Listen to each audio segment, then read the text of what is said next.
Vote straight PDP laban. Vote Pastor Apollo C. Kibuloy, number 53 sa balota. Doon po sa Senado, gusto ni Pastor Apollo C. Kibuloy to be your main warrior against corruption in the government.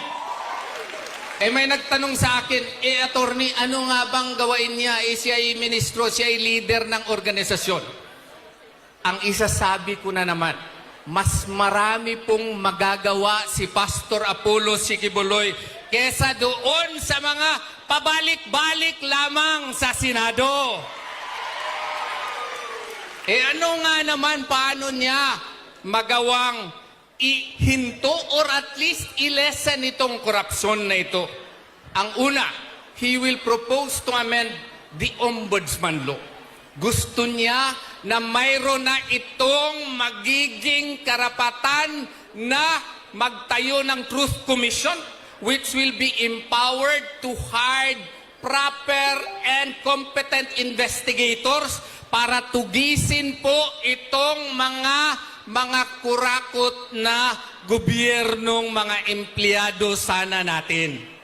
Through the Truth Commission, he will be empowering these people to really conduct honest-to-goodness investigations insofar as government officers who are holding the levers of powers in the government.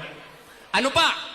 Gusto rin niya, hand in hand with this, na dapat merong batas na protektahan ang mga whistleblowers kagaya po ni Ma'am Cathy Binyag, kagaya po ng iba't ibang mga tao na gustong magsasabi ng totoo upang labanan ang korupsyon ng ating bansa. Di ba maganda po yun?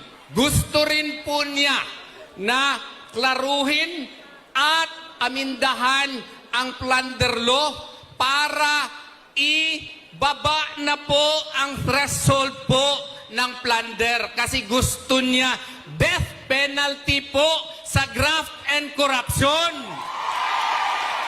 At saka nakita po ni Pastor, hand in hand with the fight against corruption, we should also strive to provide jobs to our people.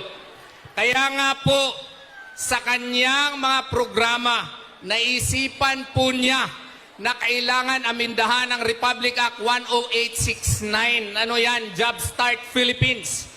Gusto niya may trabaho ang mga Pilipino, especially doon sa mga bundok, doon sa mga baryo, by providing jobs and providing tax